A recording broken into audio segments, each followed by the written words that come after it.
भूला लोग कहे घर मेरा, जा घर में तू भूला डोले, सो घर नाही तेरा। हाथी घोड़ा बैल बहाना, संग्रह कियो घनेरा, बस्ती माँ से दियो खदेरा, जंगल कियो बसेरा। गांठी बांधी खर्च नहीं पठायो, बहुरी न कियो फेरा, बीबी बाहर हरम महल में, बीच मियाँ का डेरा। नौ मन सूत अरूज नहीं मुरझे, जन्म जन्म उरझेरा। कही कबीर सुनो हो संतो, यह पद का करहु निबेरा। अर्थात कबीर जी कहते हैं, वे लोग भूले हैं जो कहते हैं कि यह घर मेरा है। जिस घर के अहंकार में तुम भूले फिर रहे हो वह तुम्हारा नहीं है। तुमने हाथी, घोड़ा, बैल तथा अनेक सवारियां और माया की बहुत चीज़ें इकट्ठी कर रखी हैं, परंतु ध्यान रखो, एक दिन तुम अपने माने हुए मकान एवं बस्ती में से खदेड़ दिए जाओगे और तुम्हारा निवास जंगल में होगा। जाते समय तुम्हारे घर वाले तुम्हारी गांठ में बांधकर तुम्हारे लिए कुछ खर्च नहीं भेज सकेंगे और ना तुम ही कभी लौटकर कुछ ले सकोगे। तुमने जीवन भर तो वैसे ही अपने आप को छलने का काम किया है, जैसे कोई अपनी विवाहिता पत्नी को घर में से निकाल कर बाहर कर दे और बाहर से लाकर रखेल या वैश्या को रख ले और उसी में अपना आसन जमाए। तूने अपने हृदय से सद्वृत्ति को निकाल बाहर किया और अपने हृदय में कुवृत्ति टिकाए रखा तथा उसी में आनंद माना। इसका फल यह हुआ कि 9 मन सूत उलझ गया, अर्थात 5 विषयों में मन, बुद्धि, चित्त तथा अहम वृत्ति उलझ गए और ये जन्म जन्मांतरों से उलझते ही रहे। इसे सुलझाने पर ध्यान कभी नहीं दिया। कबीर साहिब कहते हैं कि हे संतो सुनो, अब की बार इनसे अपनी आत्मा का छुटकारा कर लो। आइए अभी जो हमने एक साखी पढ़ी उसकी व्याख्या करते हैं।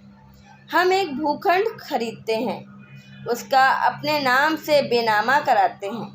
हम उस पर मिट्टी, ईंट, सीमेंट, लोहे, लकड़ी आदि से मकान खड़ा करते हैं और कहते हैं कि यह मकान मेरा है। व्यवहारत यह सब ठीक है। इस शरीर के निर्वाह के लिए तथा शरीर के साथियों के लिए यह सब करना पड़ता है, करना चाहिए भी, परंतु जरा इस पर भी ध्यान दो कि अंततः यह सब तुम्हारा नहीं है। जिस भूखंड पर मकान का ढांचा खड़ा है, ना वह तुम्हारा है, ना मकान का ढांचा तुम्हारा है। जिस जमीन का तुमने अपने माने हुए नाम पर बेनामा कराया है, उस पर आज तक करोड़ों लोगों का कब्जा हो चुका है और उनसे छूट चुका है। जमीन का बेनामा कराने वाले कुछ दिनों में उसी जमीन में दफना दिए जाते हैं। जमीन का बेनामा कराते तथा जमीन पर कब्जा करते समय मानो जमीन हंसती है कि बेवकूफ़ों, तुम मेरा बेनामा कराओगे, मैं तुम्हारा बेनामा करा लूँगी। जमीन के करोड़ों मालिक बनकर आए और इसी जमीन में समा गए। ध्यान रहे, जिस मकान को तुम अपना मानते हो उसमें हजारों चींटियाँ, कीड़े, मच्छर, छिपकलियाँ तथा अन्य जानवर रहते हैं जो उस पर अपना जन्मजात अधिकार मानते हैं। तुमने तो केवल मकान बनवाया है, परंतु वह तो उस मकान में पैदा हुए हैं। जो तुम्हारे घर में पैदा होता है वह तुम्हारे घर का हकदार हो जाता है। फिर वह कीड़े मकोड़े जो उसी घर में पैदा हुए हैं उस घर के हकदार क्यों नहीं? अतएव जिसे तुम अपना घर मानते हो उसे हजारों लाखों जीव जंतु अपना घर मानते हैं और सब थोड़े दिनों में उसी घर या जमीन में लीन हो जाते हैं। ध्यान रखो, घर केवल कुछ दिन रहने की धर्मशाला है। घर बनाकर अहंकार नहीं करना, उसे अपना नहीं मानना। तुम्हें पता है कि दादा बाबा अपने घर छोड़ कर चले गए हैं। तुम कब तक इस घर में रहने वाले हो? इस घर की यह रीति है, एक आवे एक जाए। अतएव जो एकदम बदहवास है वही कहता है कि यह मेरा घर है। जो सत्य को समझता है वह कभी नहीं मान सकता कि यह घर मेरा है। व्यवहार के लिए पूछने पर उसे भला कहना पड़े कि यह मेरा घर है, परंतु वह अपने हृदय से उसे कभी अपना नहीं मान सकता। जो जाग रहा है वह उस संसार की इस तृण को भी अपना नहीं मान सकता। वो तो जो भूले हैं, नशा खाए हैं, वो मानते हैं कि यह घर मेरा है, यह परिवार मेरा है। आदमी अपने जीवन में हाथी, घोड़ा, बैल सवारी बहुत इकट्ठा करता है। कबीर साहब आज होते तो उन्हें cycle, scooter, moped, car, jeep, truck आदि के भी नाम लेने पड़ते, परंतु वे सवारी कहकर मानो इन सब के लिए गुंजाइश कर दिए हैं। हम अपनी क्षमता के अनुसार माया की बहुत वस्तुएं इकट्ठी कर लेते हैं, उनसे केवल देह गुजार लें इतना ही नहीं रहता, परंतु हम अपने राग भोग की दृष्टि रखते हैं, उनके अहंकार में इतराते घूमते हैं। हम अपने घर में कुछ लोहा, लक्कड़ आदि कूड़ा कबाड़ इकट्ठा कर लेते हैं और उसके नशे में चूर रहते हैं। हम 4 लोगों के सामने बैठते हैं तब उसी के गीत गाते हैं, हमारे यहाँ ये है, हमारे यहाँ वो है। कबीर साहब कहते हैं कि हे भोले भगत, तू इस मकान में से 4 दिनों में खदेड़ दिया जाएगा और तेरा निवास तो जंगल में होगा। तू समझ कि यह मकान मेरा क्षणिक निवास है, स्थायी निवास तो जंगल है। एक पेड़ के नीचे एक महात्मा बैठे थे।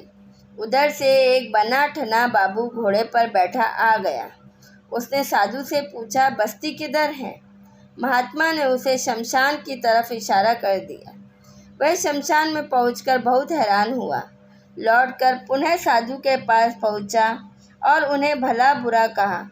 महात्मा ने कहा, वही असली बस्ती है, जिसे लोग बस्ती कहते हैं मैं उसे शमशान कहता हूँ, और जिसे लोग शमशान कहते हैं मैं उसे बस्ती कहता हूँ। जहाँ लोग मरते हों उसे शमशान कहना चाहिए, तथा जहाँ लोग एक बार बसकर कभी न उजड़ें उसे बस्ती कहना चाहिए। जिसे तुम लोग बस्ती कहते हो वही तो लोग मरते हैं। जिसे तुम लोग शमशान कहते हो, क्या वहाँ आज तक कोई मरा है? वहाँ तो लोग आकर बसते हैं, और जो वहाँ एक बार बस गया फिर वहाँ से कभी नहीं उजड़ता। इसलिए लोगों की दृष्टि में जो बस्ती है वह मेरी दृष्टि में शमशान है, और जो लोगों की दृष्टि में शमशान है वह मेरी दृष्टि में बस्ती है। वह घोड़ा सवार बाबू संत की बातों से दंग रह गया। उसने पहले उस साधु को बेवकूफ़ समझ लिया था, परंतु अब वह उसके सामने स्वयं बेवकूफ़ बन गया। मोह लिप्त संसार कहता है कि इन महात्माओं की खोपड़ी उल्टी होती है।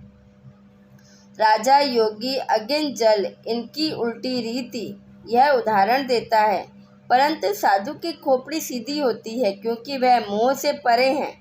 उल्टी खोपड़ी तो मोहग्रस्त लोगों की होती है, वह जो अपना नहीं है उसे अपना माने बैठे हैं। ध्यान रहे, चाहे तुम जितना माया का संग्रह कर लो, सब कुछ यहीं छोड़कर अकेला जाना पड़ेगा। एक दिन तुम इस घर से निकाले जाओगे। एक रियासतदार की मौत जब करीब आई, वह अपने महल से निकालकर अयोध्या ले जाने लगे कि मौत वहीं हो तो अच्छा है। जब वह अपने माने हुए विशाल तथा भव्य भवन से निकालकर कार में लिटाए गए, तब एक बार भवन की तरफ देखकर कहे, अब चंद्र भवन सदा के लिए छूट रहा है। उन्होंने उस भवन को स्वयं बनवाया था, उसका नाम रखा था चंद्र भवन। उनकी ही नहीं, सबकी यही दशा है। चाहे खोपड़ी हो, झोपड़ी हो या भवन, सबका निवास उसके लिए चंद्र भवन है, और वह सबका छूटता है। जब आदमी मर जाता है तब उसे लोग शमशान में ले जाकर जला या गाड़ देते हैं या पानी में फेंक देते हैं। पारसी लोग लाश को सुनसान में छोड़ देते हैं और उसे पशु पक्षी खा लेते हैं। मरे हुए आदमी के लिए घर वाले गांठी बांधकर कुछ भेज नहीं पाते। भेजने का कोई साधन नहीं है। उसके पास कोई बीमा, पार्सल या मनी ऑर्डर नहीं जा सकता। यह भी संभव नहीं कि गया हुआ आदमी पुनः लौटकर अपने माने हुए घर से कुछ ले जा सके। अतएव जो आदमी अपने जीवन में सत्कर्म नहीं कर लेता वह धोखा खाता है। जीवन में सत्कर्म करने वाला मानो अपनी गांठ में बांधकर अपने साथ ले जाता। जो सत्कर्म नहीं करता वह अपना यह जीवन तथा अगला जीवन भी दुखों से भरता है। मानो एक मियाजी हों, उन्होंने अपनी समझदार तथा श्रद्धालु विवाहिता पत्नी को घर से निकालकर बाहर कर दिया हो और वैश्या को लेकर अपने घर में टिका लिया हो, और वह चाहे कि मुझे सुख मिले तो यह उसकी नासमझी है। भूला जीव ऐसा ही करता है। वह अपने हृदय से शील, क्षमा, विचार, संतोष, ज्ञान, वैराग्य, भक्ति आदि सद्वृत्तियों को निकाल कर बाहर कर देता है और राग, द्वेष, विषय वासना, तृष्णा, अविवेक आदि लाकर बसा लेता है। इस जीव मियाँ ने सद्गुणों का तिरस्कार कर दुर्गुणों में ही अपना डेरा जमा रखा है। जो व्यक्ति दुर्मति एवं दुर्गुणों में जीता है उसे कहाँ चैन मिल सकता है। धन तो लोगों के पास कम बेस होता है, पेट पर्दा सबका चलता है। जीवन में सच्चा सुख वही पाता है जिसके मन में अच्छे विचार हैं और जीवन में सद्गुण तथा सदाचार है। इनके बिना करोड़पति नहीं, विश्वपति भी हो तो दुखों में पड़ा बिलबिलाता रहेगा। सुख का स्रोत बाहर नहीं है किंतु भीतर है। चित्त की स्वच्छता सुख का स्रोत है, इसके बिना सुख कहीं नहीं है। थोड़ा सा सूत उलझ जाए तो उसे सुलझाने में बड़ा परिश्रम लगता है, परंतु यदि 9 मन सूत उलझ जाए तो क्या दशा होगी। ये शब्द स्पर्श, रूप, रस तथा गंध में मन, चित्त, बुद्धि तथा अहंकार उलझ गए हैं। मन 5 विषयों का निरंतर स्मरण करता है, चित्त उन्हीं का अनुसंधान करता है, बुद्धि उन्हीं में सुख निश्चय करती है तथा अहंकार उन्हीं में जमकर क्रिया करता है। जीव अपने चतुष्ट अंतःकरण से 5 विषयों में निरंतर डूबा रहता है। यही 9 मन सूत का उलझना है। इसको थोड़ा दूसरे ढंग से भी समझ सकते हैं। शब्द, स्पर्श, रूप, रस एवं गंध, इन 5 विषयों तथा रज, सत, तम, इन तीनों गुणों में मन का उलझे रहना मानो 9 मन सूत का उलझ जाना है। दोनों तरीकों से अभिप्राय एक है, मन का विषयों में उलझ जाना। कबीर साहिब अपनी सारी बातें प्राय रूप को एवं अलंकारों में कहते हैं। यहाँ भी उन्होंने 9 मन उलझे हुए सूत की प्रतीकात्मक भाषा में मन का विषयों और तीनों गुणों में उलझने की बात बताई है। हमारा मन 5 विषयों तथा तीनों गुणों में क्यों उलझा है? क्योंकि हमने अपनी सद्वृत्ति को बाहर कर दिया है और दुर्वृत्ति को भीतर लाकर टिका लिया है। सद्गुरु कहते हैं कि तुम्हारा मन 5 विषयों तथा तीनों गुणों में उलझ गया है और जन्म जन्म से उलझता आ रहा है। तुम इसे आज भी नहीं सुलझाना चाहते हो तो यह कब सुलझेगा? यह समझ लो कि मन का पूर्णतः सुलझाव ही जीवन की परम उपलब्धि एवं सर्वोच्च स्थिति है। इसलिए सद्गुरु अंतिम पंक्ति में कहते हैं कि इस पद का निबेरा करो। यहाँ पद में श्लेष है। पद का अर्थ यह शब्द है तथा पद का अर्थ आत्मा स्वरूप है। हम इस शब्द में आए हुए विचारों को समझें और उन्हें समझकर अपनी आत्मा को सबसे छुड़ाएं। निबेरा या का अर्थ है छुटकारा, राण, बचाव, एक में मिली वस्तुओं के पृथक होने या किए जाने वाले काम या भाव। हमारा मन संसार के विषयों में फंसा है। राग या द्वेष में पड़े रहना मन का फंसना है। इसी से सारे भय, चिंता, शोक, मोह एवं उपद्रव हैं। हमें यह सोचना चाहिए कि हम अपने मन को संसार में उलझाकर क्या पाते हैं। हम इनके प्रलोभन में पड़कर अपने मन को संसार में उलझाते हैं। वह सब एक दिन छूट जाते हैं, किंतु हमारा मन उलझकर जीवन भर अशांत रहता है और जन्मांतर में भी दुखों का कारण बनता है। इसलिए सद्गुरु कहते हैं कि यह पद का करो निबेरा। अपने चेतन स्वरूप को सबसे अलग समझकर मन को सारे विषयों एवं सांसारिक चीज़ों से हटा लो। देह, गेह, परिवार, प्राणी, पदार्थ, पद, प्रतिष्ठा सब नाशवान एवं छूटने वाले हैं। इनकी अहंता, ममता छोड़ो। यह सब तुम्हारे नहीं हैं। तुम्हारा केवल आत्मा है। आत्मा राम बनो। सत साहिब।